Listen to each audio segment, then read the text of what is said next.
Welcome to Chadlocks, your new favorite sports betting show.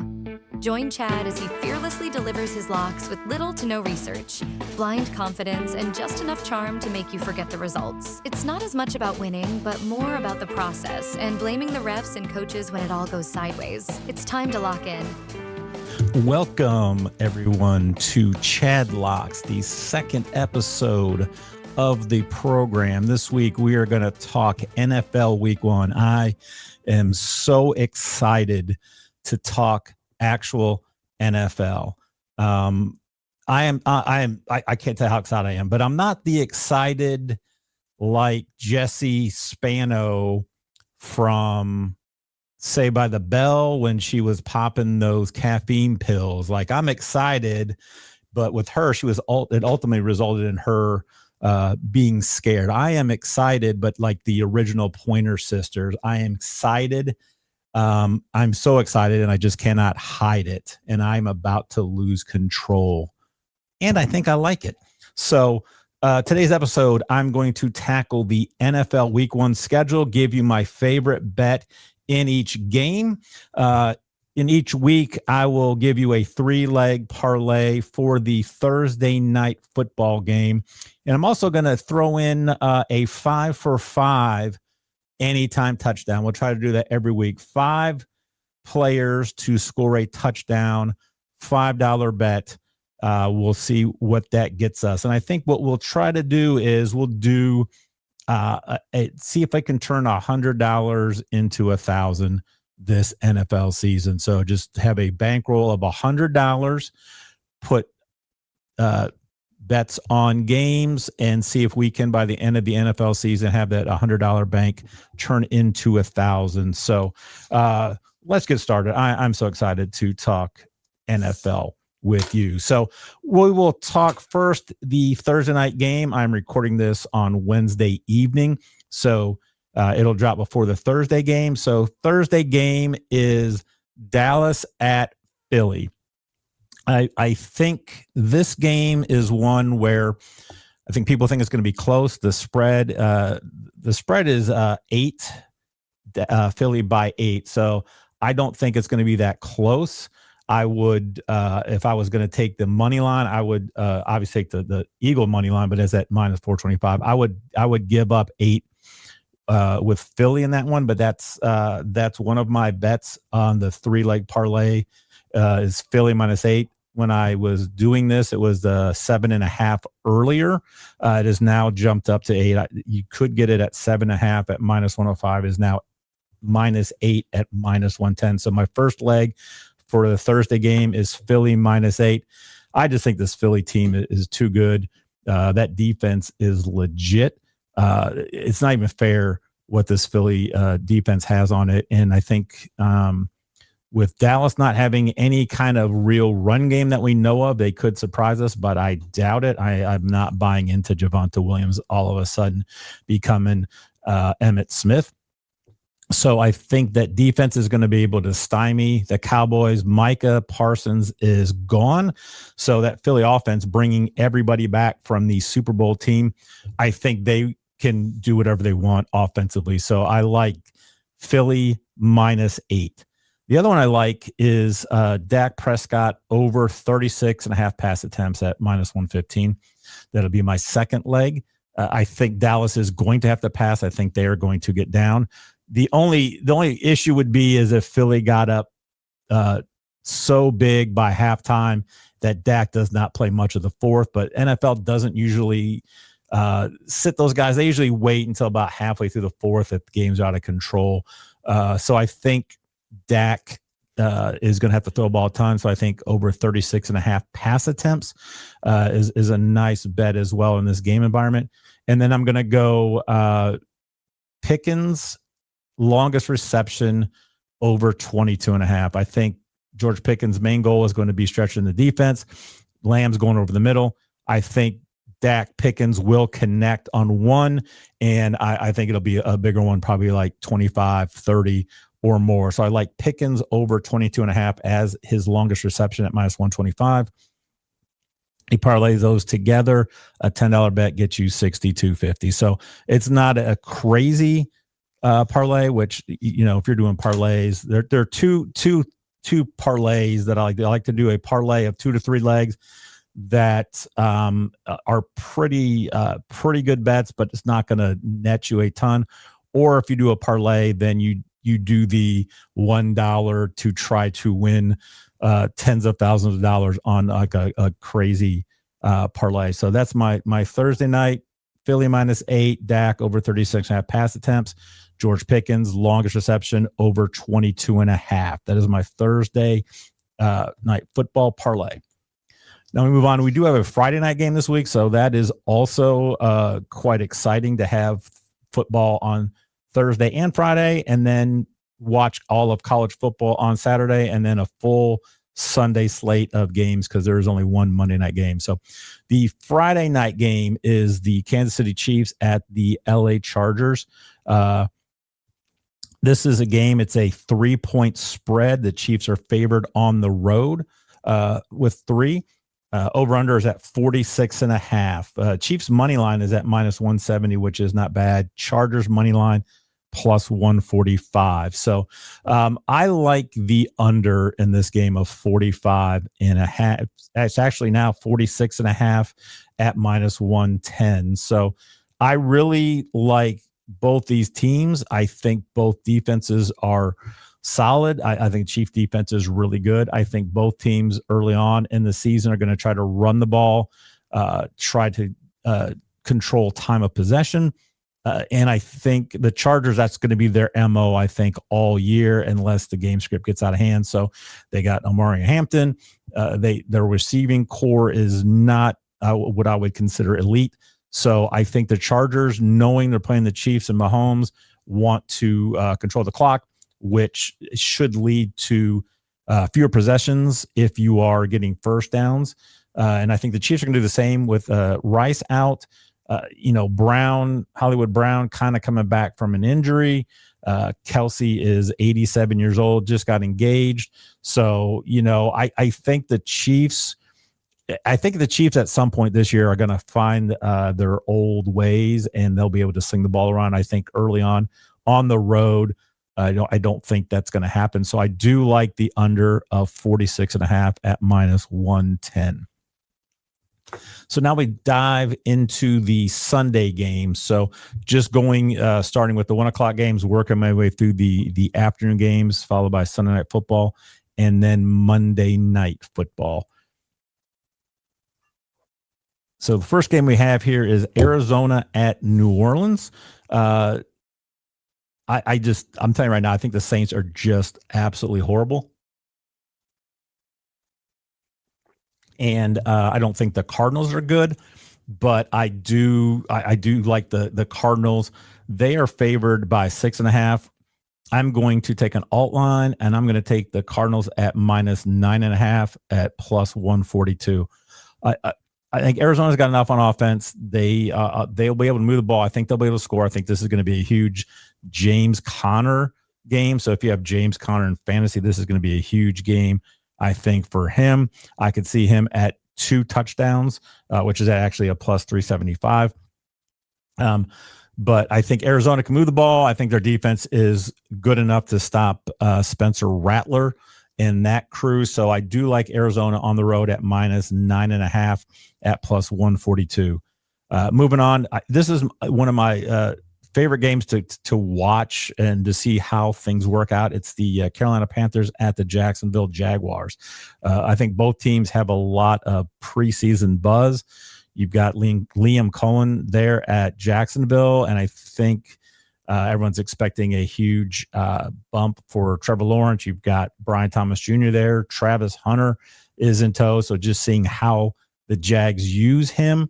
And I think Carolina, the way Bryce Young ended the season last year, Tet McMillan, first-round receiver, Chuba Hubbard coming off a big year last year. I think both these offenses can be pretty good, and this is a game where I think both defenses will probably end up in the lower 10 of the season. They both were not good last year. Neither really did much to improve that. So I think this can be a shootout. If you check out my soon-to-be recorded DFS show, The Slating Rink, preview, this is the game I like the most on. So there's a lot to like here. The over is one. I think we can look at it over 47. I don't like taking either money line. The points, it's a 3.5. Jags are favored. I just don't know what these teams are going to look like, how they're going to perform. And I'm kind of staying away from all the game scripts, even the over, because these offenses could still be bad. So the one that I do like is Trevor Lawrence over 14.5 rushing yards at -110. If you look at what Baker did, Baker had the most rushing yards he's ever had in his career last year. That was under Liam Cohen. He is now the head coach for the Jaguars, and Trevor Lawrence is a much better rusher. I think they're going to have a little bit more design runs, where Baker's was just mostly him scrambling, getting out, those types of things. I think they will try to get Trevor Lawrence on the move. I think they will design some runs for him. I think 14.5 is an easy line for him to hit in a game that should be close. Next game is the Battle of Ohio, the Bengals at the Browns. The Bengals are favored by 5, over of 47.5 as well. So I was surprised to see that line as close as it was. I think this is one of these games where people are going to misjudge how this game is going to go. I think the Bengals are primed to start the season hot. They have never really done that under Zach Taylor. They did play their starters in the preseason, so I think they're kind of ready to go. They know they need to start hot if they want to get to the playoffs this year in this AFC. The one thing I think people are going to look at is that they're going to look at the Bengals defense and say, well, the Bengals defense was horrible last year. It was not good. I'm going to give you that. They did bring Henriksen back, so that's going to help. But if you take the Bengals, I believe were the 7th worst defense in points allowed per game last year, but they were in the top 10. They're right in that 5, 6, 7, 8 range. If you take out the 2 games where they played the Ravens and then the 1 game that they played the Eagles, 2 elite offenses, you take those out, and then their points per game drop by 4, and then they're around the 20th, 21st defense in points allowed. So just those 3 games really skewed, I think, what people perceive the Bengals as. I'm not saying this is a world beater defense, because it is not. I think that back end secondary is not horrible. I think they can get to the quarterback this year with Henderson back. They've got Miles Murphy. Their first round pick is now signed. So I think the Bengals defense can be middle of the road.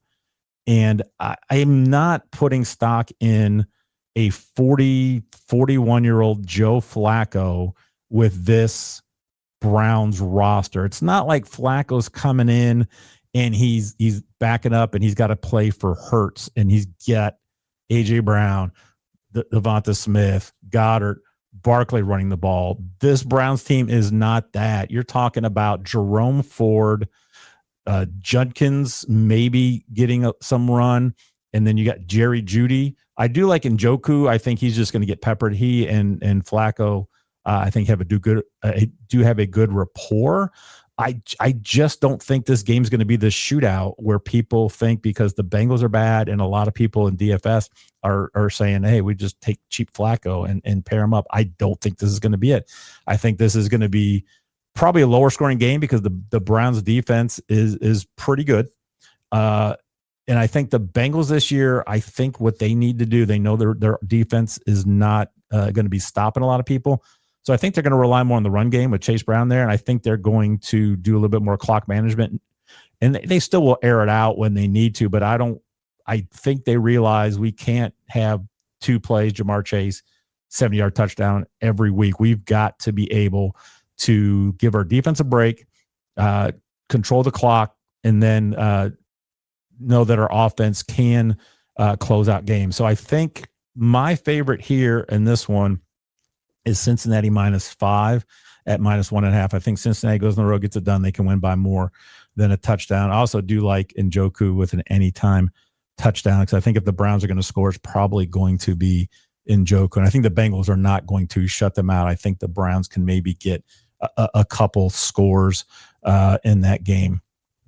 Next game is another interesting game just because of the pieces that are in place. It's the Las Vegas Raiders at the New England Patriots. That game is interesting just because you've got two new head coaches, but they're not new. You've got Mike Vrabel going to New England, and I saw a stat where he has the third most touchdowns of anyone on that roster. So New England, a very young team. People are excited about it. I do like Drake May. They brought in Stephon Diggs. So I think, and then Trayvon Henderson's exciting. So I think New England's going to be exciting to watch. And then on the other side for the Raiders, you bring in Pete Carroll, first year for the Raiders, but he hit, we all know he was with the Seahawks for a number of years, won a Super Bowl. And so it's going to be interesting to see how these teams with their new coaches, philosophies, offensive coordinators are going to shake out. And they don't even have new offensive coordinators either. You've got Chip Kelly in Las Vegas, and then you've got Josh McDaniels back in New England. So I think this could be an interesting game just to see how it works. And you've got two exciting young rookie running backs there as well. And I think I really think this game is going to be probably a little bit lower scoring. I don't think either team's going to be able to just really shoot it out. I don't think either team's defense is elite, but I just don't think they've got the pieces on offense where this is going to be some 40-38 game. New England is favored by 2.5, so it's kind of a pick 'em because they get the 3 for a home field, under 44 as well. The one bet I like is Hunter Henry for over 3.5 receptions at plus 125. I think, McDaniels is familiar with Henry. He had coached him when he was as the OC in New England before. I think Drake May is going to have a good check downs to him. So I think 4 receptions for Hunter Henry is a pretty good bet, and you're getting plus money for that. Another game that's going to be interesting is Miami at Indianapolis. Miami is just a disaster right now. I don't think Mike McDaniel makes it through the year as their head coach unless they get off to a hot start and win some ball games. I think it's going to be a pretty short leash on him. And then you've got Indy, you've got Daniel Jones there, and just that whole dynamic as well. So this is another interesting game. Indy's defense, not bad. They are at home. Miami's defense is not good at all. So I don't even know what to expect. I don't know if Tyreek Hill, how much he's going to play. Achane is banged up. So if they can't get 100% fully healthy Hill and Achane, I think Indy can win this game easily. I don't think they are going to be able to put up 40 on them, but I do think Indy can win this game and they can win it handily. But Miami could make it interesting because they have the talent there if they are all fully healthy. So the only bet I'm really taking from this one is Jonathan Taylor anytime touchdown at minus 150. I think Taylor has the best running back game of week 1. I like him to score 2 touchdowns as well. I think it's pretty much a no-brainer. They're going to rely on Jonathan Taylor, and I think he's going to find the end zone. Next game, Giants at the Commanders. The Commanders are favored by 6, over under at 45.5. So this is an interesting one as well. I think people on the success that the Commanders had last year, that they are just going to come in and they're going to be dropping 35, 38 a game. They're going to roll. I think they may take a minute to find themselves. You had Terry McLaurin with his holdout, so he's coming back. So it may take him a few weeks to really get back to game form. You've got an aging Austin Eckler as their RB1. They do have listed Bill Krosky Merritt as their he's not even their backup. They've got Rodriguez as their backup. So I don't know what that running back room looks like. And I tell you, the Giants defense is better than you think. They can get to the quarterback. They've got a good pass rush. So this is another divisional rivalry, which these first weeks, weird things can happen because these teams are familiar with each other. I think the Giants defense is good enough to kind of keep Washington at bay. So I would take the under on this one, but I am going to take another prop bet, and that would be Austin Eckler with 3 or more receptions at minus 140. I think Eckler gets the majority of the work. He is great in third down situations and just coming out of the backfield. So I think 3 receptions for him. I think he can hit that by halftime. A game that I am interested to watch just because of the quarterback matchup, but I think it may be the worst game to view on the entire slate, and that is the Pittsburgh Steelers at the New York Jets. You've got Aaron Rodgers in Pittsburgh coming back to the Jets, which he was only there for, a minute, so it's not like he's coming back to Green Bay. And then you've got Justin Fields now on another new team, and he's going up against an elite defense in Pittsburgh. So this game is just going to be brutal. I do not see a lot of points. I'd be surprised if someone gets to 20 on this one. So the over-under is 38.5. That's still a low number for me to try to take the under, as bad as I think this game can be, because you got Justin Fields on one side who can turn the ball over, and you never know. And both these defenses are good that they could get a score as well. So the one bet I do like, I think this game is going to be close. I don't think either team can really pull away. I do like the Jets getting 2.5 at even money. So again, that's not what I'm most comfortable with, but there was just nothing in this game that I really, really liked. Metcalf at 5 receptions at minus 115. I kind of like, but I could see Fields only throwing the ball 17, 19 times. So trying to get 5 receptions is kind of a big ask there. So I'll take the Jets and the points. I think this game is going to be low scoring. I think it's going to be close. And I'll probably lose on the hook when Chris Boswell hits a field goal to make it 20-17 as time expires. A game that looks to be exciting on paper, but we'll see, is the Buccaneers at the Falcons. So Atlanta is getting 2.5, and the over-under is at 47.5. So this should be a high-scoring game. The games last year were pretty entertaining, high-scoring. The one issue I do have without just jamming the over on this is both blind side linemen for each team will be out. Wirfs is out for Tampa Bay, and then with the Falcons' right tackle is done for the year as well, and with Penix being a left-hander, that could be an issue. So I think both defenses are decent enough that they might be able to exploit a weakened offensive line, and I just don't know what Penix envy is all about this year. They were they had like the top 3 in plays run over the last 3 games when he was quarterbacking.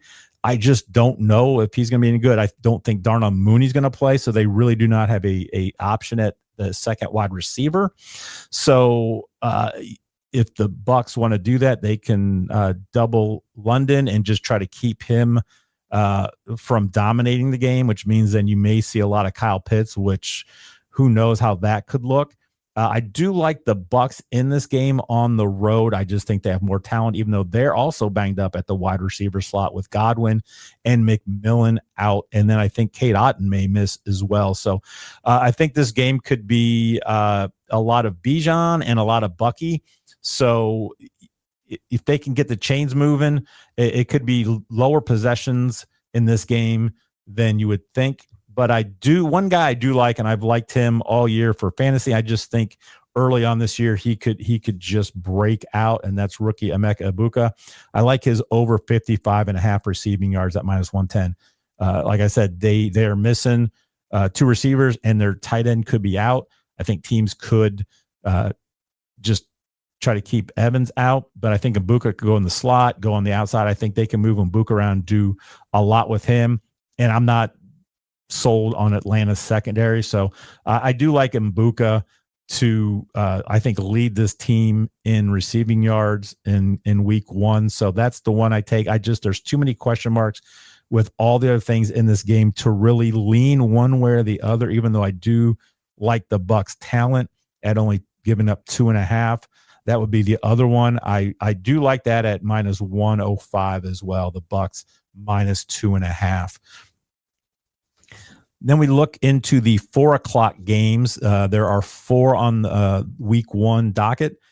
First one are the San Francisco 49ers at the Seattle Seahawks. The Seahawks are getting 2.5. Niners are favored, and it's a 43 over under. This is another one that I'm not sure what to make of it. There are injuries on the Niner side where I don't know if Jawan Jennings is going to play. Ayuk is already out, so I think their only really healthy wide receiver is going to be Ricky Pearsall. I do believe it's going to be a George Kittle smash game. So if you play daily fantasy or if you have him, obviously if you have him in your fantasy leagues, you should be starting George Kittle because you use a lot of draft capital for him.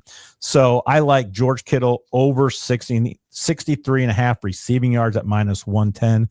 I think this is one of these games where Kittle does where he can do like 150 and 2 as well. And then with the Seattle side, I'm interested to see what Kenneth Walker looks like. If he looks good on his foot that they've been nursing all offseason, he could be in for a big year. But I like both these defenses, though. I don't think this is going to be a big shootout. You've got McCaffrey coming back. So this is a fun game to see all these pieces, what they are, how they look with the injuries. But I think both defenses are good enough to kind of keep this game close. And I don't think it's going to be that high scoring. I just think they're going to rely on Kittle on the Niners side, and I think Seattle's going to try to run as much as they can, but it's going to be difficult with Fred Warner in the middle of that Niners defense. Next, we have Tennessee at Denver. Denver is favored by 8.5, and I don't even think that's quite enough. Over-under's at 42. I don't like the over-under here because I think Denver could score 43 or more on their own. I think this is going to be the most lopsided game of the week. You've got a rookie quarterback. As much as I think Cam Ward can be a good quarterback in this league, that Denver defense is good. It's going to be one of the top 2-3 defenses in the league. They are at home, a rookie quarterback, and I think Denver rolls. I took an alt line. I took on the Tennessee team total. I took Tennessee under 14 at plus 145. I don't even mind bumping up the Denver to minus 10. I would even go. I feel comfortable going to 12.5. But if you're feeling frisky and that kind of thing, if you want to go look and see if you can find a Denver at minus 120, that could be interesting. Let's see if they do have a Denver minus 120. They do. So Denver at minus 120 is 355. So not a huge one. If you take Denver at minus 13.5, 162, you're getting plus money. So I do like Denver to roll in this game, and I like Tennessee under 14 points. Detroit at Green Bay is what I'm interested in as a Bears fan, just to see, number one, how this Detroit offense looks without Ben Johnson there. And then also if Micah Parsons plays, if adding Parsons to an already pretty stellar Green Bay defense could be scary. This game, I think it has an over of 47. I'm tempted to take the under. I just think both defenses are really good, and it's another divisional game. I think Green Bay is going to rely a lot on the run because their receiving core is banged up. Watson is not going to play. I don't know if Reed will play. Wicks is also kind of banged up. So I think the only healthy receiver that they have is rookie Matthew Golden, which everyone's kind of high on. I just don't know about him. He did not profile well coming out of college as one of those elite top end wide receivers. So I'm interested to see what Green Bay's offense looks like. I think it's going to be a lot of Josh Jacobs running the ball. Detroit, I think they'll be able to move the ball some. I just don't see this game being a high scoring game. So I do not mind the under 47. The one I am going to take is I'm going to take Jordan Love over 4.5 rushing yards at minus 110. Listen, Jordan Love is not a rushing quarterback. However, 4.5 in a game where I think Green Bay can put some pressure on him. So trying to get Jordan Love 5 yards just on a scramble or, something like that, I'll take that any day. So it's minus 110, Jordan Love, 5 or more rushing yards. And the last game on the 4:00 slate is Houston at the Rams. Another game I think is going to be kind of ugly. I think Houston's defense is really, really good. The Rams can get after the quarterback, and the Texans' offensive line is not good. So the Rams are favored by 3, over under at 44. I would lean the under at minus 110. I also like Matt Stafford 1+ interceptions at minus 115. If there's one thing we do know is that Matt Stafford likes to throw picks. So I think those are my 2 favorite bets on that game, but I think it's going to be a rather ugly game. Moving quickly to the Sunday night game, you've got Baltimore at Buffalo. This is a game I think is going to be high scoring. It is has the highest implied total at 50.5, and I would not mind taking the over on that. I think both defenses, they're not as good as they have been in the past. I think Baltimore is going to be able to throw the ball on the Bills secondary, and they can also run the balls, with Henry and Jackson. And I think Allen and the Bills can move the ball on that Ravens defense too. So I don't mind the over. The one I will take, I'll take James Cook over 11.5 receiving yards at minus 110. Cook is not known as a big out of the backfield guy, but if he gets one on a little screen, he could take that 18, 19 yards, and that should do it for the day. So one catch could get him over that. I do like that. I think that number is a little low in a game with a 50.5 point total.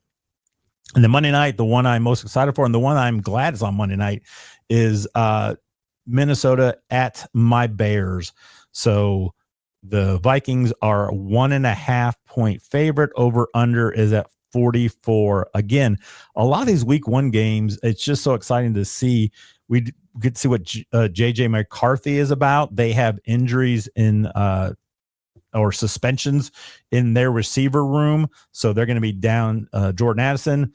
The Bears are probably the most talked about team in the offseason with Ben Johnson coming over, that this offense can be explosive, and I think it can.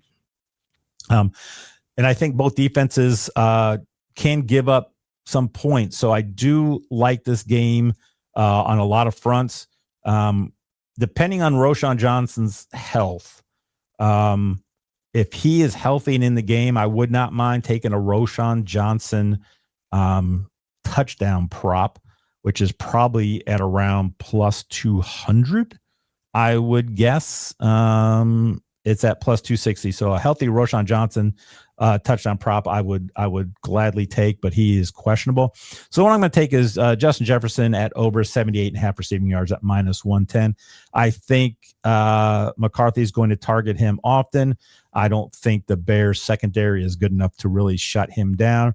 And I believe in Kevin O'Connell and getting his best player the ball. So I will take Jefferson over 78.5 receiving yards. I wouldn't even mind taking the 100-yard receiving game at plus money as well. So last thing I will leave you with is my 5 for 5 anytime touchdowns. These are 5 guys to score a touchdown anytime in their game. 5 for 5, 5 players, $5. Let's see what we can do. Number 1, Jonathan Taylor, talked about him already. He's at minus 150. I do like James Conner also at minus 138 to score against that Saints team. I'm going to take Tet McMillan at plus 150 in the game I think is going to be the highest scoring game on the slate on Sunday. And with Jalen Coker out and Adam Thielen in Minnesota, I think Tet gets peppered a lot, and I think they can find the end zone on that one. I do also like George Kittle to score a touchdown at plus 140, and then Evan Ingram in that Denver game to find the end zone at plus 200. So taking those five, parlaying them, $5 can win you $259.09. So those are my picks, my favorite picks each week. Let's see if we can turn 100 into 1,000 for the year. If you follow me on X at Chad Ochorinco, I will put down my bet for the week for that $100 at 1,000. And you can follow me there. And then we will see you. I will be doing this every week on the NFL slate. Maybe bringing in some guests as well to kind of go over their picks. So stay tuned on that. Again, this has been Chadlocks, powered by the FanStream Sports Ohio station. Go to their website at fanstreamsports.com. Download the FanStream Sports app, available on Apple and Android, and around-the-clock programming. And you can also find us on your favorite streaming services. So remember to bet Chadlocks, where confidence meets catastrophe. We'll see you next time.